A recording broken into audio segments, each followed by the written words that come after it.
भूल और मनुष्य, इन दोनों का संबंध कुछ वैसा है जैसा पंख और चिड़िया का, जैसा धारा और नदिया का। यदि भूल मनुष्य के स्वभाव का इतना महत्वपूर्ण अंग है तो आप सोचिए, इस पर लज्जा क्यों? इस पर लज्जा करना ठीक है ही नहीं। वैसे देखा जाए तो भूल हमें स्वयं को और श्रेष्ठ बनाने का अवसर देती है, पहले से अच्छा प्रदर्शन करने की प्रेरणा देती है। अब कदाचित आप में से कुछ इस बात से सहमत नहीं हो, क्योंकि बहुतों की दृष्टि में भूल दोष को जन्म देती है, दोष अपराध को, और अपराध के लिए क्षमा नहीं, दंड मिलना चाहिए। किंतु क्या आपने कभी सोचा है कि ऐसा क्यों होता है? क्या कारण है इसका? इसका कारण है भूल स्वीकार करने से बचना। यदि आप कोई भूल करोगे और उसे स्वीकारोगे नहीं तो वो भूल दोष में बदल जाएगी और वो दोष अपराध। तो साहस रखिए, अपनी भूल को स्वीकार करना अपनी भूल को सुधारने की दिशा में सबसे पहला कदम होता है।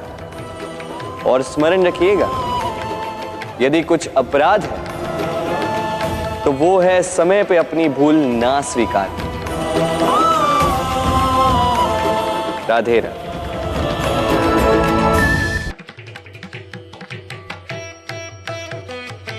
व्यक्ति किसी और वस्तु या भाव से परिचित हो ना हो, है और भविष्य दोनों ही व्यक्ति के मन में सदैव रहते हैं, जिनका अस्तित्व व्यक्ति के अस्तित्व पे भारी रहता है। विचित्र है ना? वह वो है जिसे आप नहीं जानते, जो अनजान है, और इसी कारण आपको भय लगता है कि ना जाने क्या होगा। भविष्य वो है जो अब तक घटा ही नहीं, तो जो घटा ही नहीं उसके विषय में चिंता क्यों? आपके हाथ में है वर्तमान। वर्तमान के कर्म सत्य मन से कीजिए और सोचिए ये कि अपने कर्मों को और कितनी श्रेष्ठता से किया जा सकता है। इसलिए आप विश्वास कीजिए,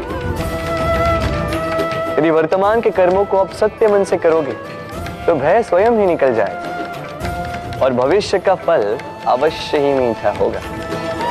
इसलिए भय और भविष्य से डरना छोड़ दीजिए, इस वर्तमान को जी। राधे राधे।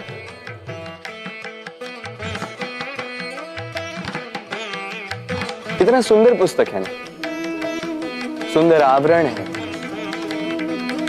सजाए हुए पृष्ठ।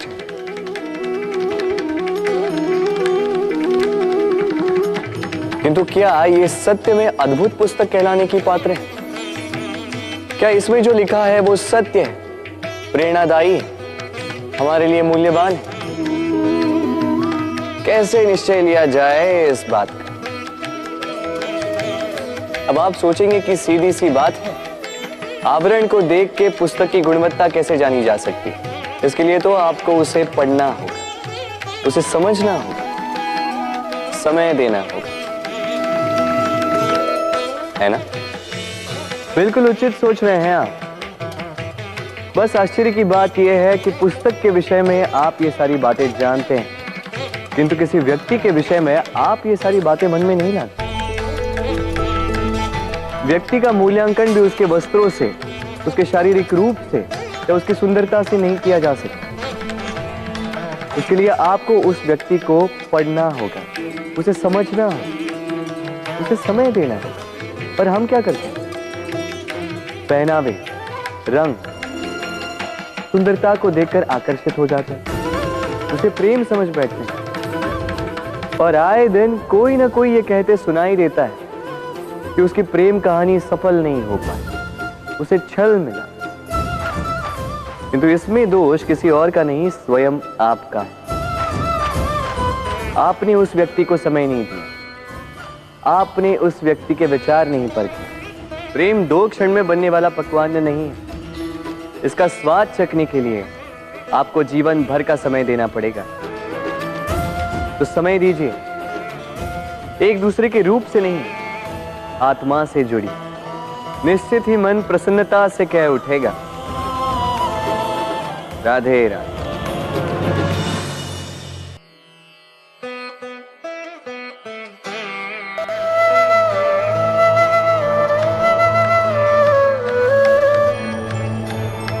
मनुष्य की सोच संसार का सबसे गहन या कहो सबसे कठिन भाव। कब क्या होने के पश्चात ये मन क्या सोच बैठेगा, ये कहना असंभव है। और यही सोच कई बार हमारे मन में हीन की भावना ले आती है। हम सदा हमसे ऊपर की श्रेणी के व्यक्तियों को देखते हैं, उनके जीवन का विश्लेषण करते हैं और फिर स्वयं को हीन समझ लेते हैं। इसके पास इतना धन है, इसके पास कितना बल है, और मेरे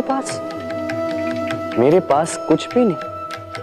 मैं कितना हीन व्यक्ति हूं, संसार के लिए मैं कुछ भी नहीं। होता है ना ऐसा, किंतु ऐसा नहीं है। आपके पास भी बहुत कुछ है, पलट के देखिए। किसी भूखे व्यक्ति को केवल एक रोटी मिल जाए तो भले ही दूसरों के लिए वो अन्न का दाना होगा, किंतु उसके लिए वो भोज से कम नहीं। इसलिए जब भी मन में हीन भावना जागे, अपनों की ओर देखिए, उनकी ओर पलटिए। आपको विश्वास हो जाएगा कि भले ही आप ये मानते हो कि इस संसार के लिए आप कुछ नहीं है, कुछ लोगों के लिए आप संपूर्ण संसार हैं। तो जो आपका संसार है उसमें प्रसन्न रहना सीखिए। राधे राधे।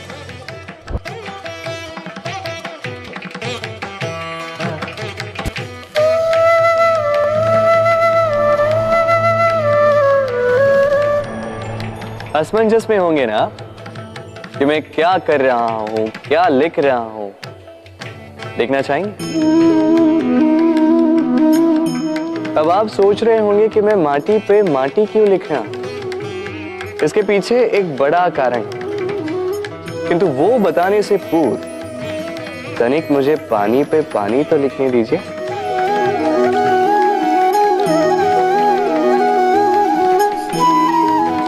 क्या हुआ? जो मैंने लिखा वो दिखाई क्यों नहीं दे रहा? तो ये रहा आपके पहले प्रश्न का उत्तर। माटी पर माटी लिखना कितना सरल है, उतना ही कठिन है पानी पर पानी लिखना। संबंध भी कुछ इसी प्रकार होते हैं। बनाते समय माटी पर लिखने जितने सरल और निभाते समय पानी पर लिखने जितने कठिन। अब प्रश्न ये उठता है कि पानी पे लिखा कैसे जाए।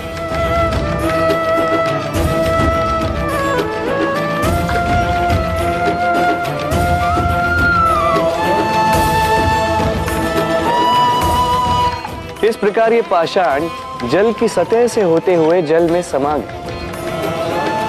ठीक इसी प्रकार हमें संबंधों को भी निभाना है। इस पाषाण की भांति निष्ठा से गहराई में जाओ, संबंध कभी नहीं बिखरेंगे। राधे राधे।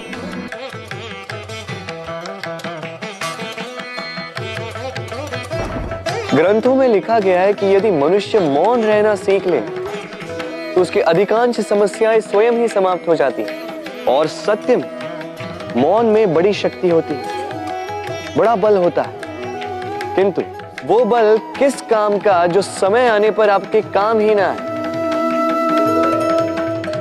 क्या सदा मौन रहना उचित है? नहीं। इतिहास साक्षी है। संसार में अधिक विपदाएं इसलिए आई क्योंकि समय पड़ने पर मनुष्य उसका विरोध नहीं कर पाए, मौन रहे। यदि मौन रहना शस्त्र है तो उसका सही समय पर उपयोग करना भी आवश्यक है।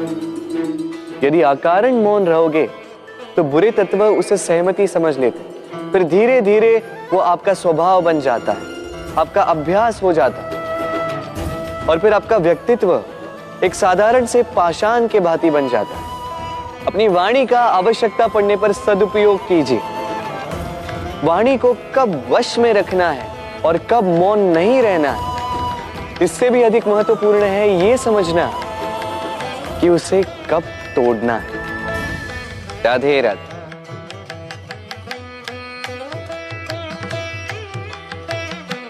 जीवन में हम कई लोगों से मिलते हैं, आप भी ऐसे कई लोगों से मिले होंगे जिन्होंने स्वयं को असफल मान लिया, निराश हो चुके, जिन्होंने ये स्वीकार कर लिया है कि इस जीवन में उनसे कोई कार्य हो ही नहीं पाए, वो कुछ कर ही नहीं सकते, किसी कार्य के वो योग्य ही नहीं। किंतु ऐसा नहीं, इस संसार में ऐसा कुछ भी नहीं है जो योग्य नहीं। कोई ऐसा अक्षर नहीं है जो किसी मंत्र का भाग ना, कोई ऐसी जड़ी बूटी नहीं है जो औषधि ना, कोई ऐसा विष नहीं है जो समय आने पर अमृत ना बन जाए। और इसी प्रकार कोई व्यक्ति अयोग्य नहीं होता, उसे अयोग्य बनाती है उसकी सोच। इसलिए स्वयं को जानो, जान जाओगे कि आप क्या, अपने अंतर मन को जगाएं। आप देखेंगे कि जिस संसार की नींव ही बनी है आशा से, उस संसार में निराशा, हताशा और हार जैसा कोई भाव अस्तित्व ही नहीं रखता। राधे राधे।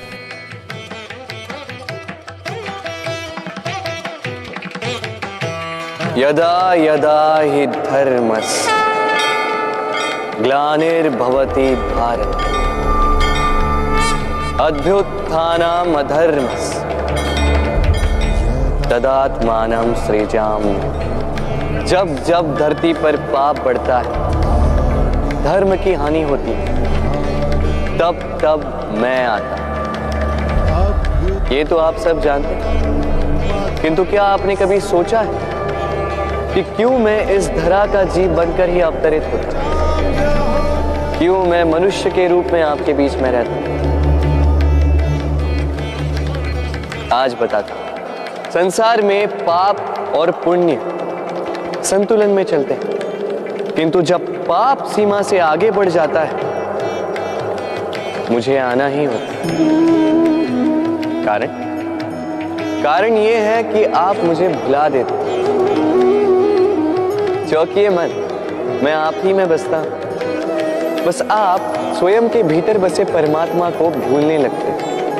इसीलिए मुझे आना पड़ता है आपको ये बताने कि सारी शक्ति आप में ही समाहित है। पर आप क्या करते हैं? मेरा सम्मान, मुझे पूछते हैं, मुझसे शक्ति मांगने लगते हैं, भांति भांति की इच्छाएं मेरे सामने रखते हैं। मुझे आपकी श्रद्धा से कोई आपत्ति नहीं है। मुझे आपत्ति है उस भाव से जो आपको दुर्बल बनाता है। परमात्मा में श्रद्धा रखिए, किंतु स्वयं की आत्मा पर भी विश्वास कीजिए, क्योंकि इस संसार में ऐसा कुछ भी नहीं है जो आप नहीं कर सकते। हर नर में नारायण बसते हैं और हर नारी में लक्ष्मी। तो पहचानिए अपने भीतर के नारायण को और बदल दीजिए इस समय के चक्र को। मुझे प्रसन्नता होगी कि मेरे अवतार लेने का वास्तविक प्रयोजन आपको समझ आए। तो शंका त्याग कर शंकर बन जाइए, अन्यथा कंकड़ के समान रहना हो।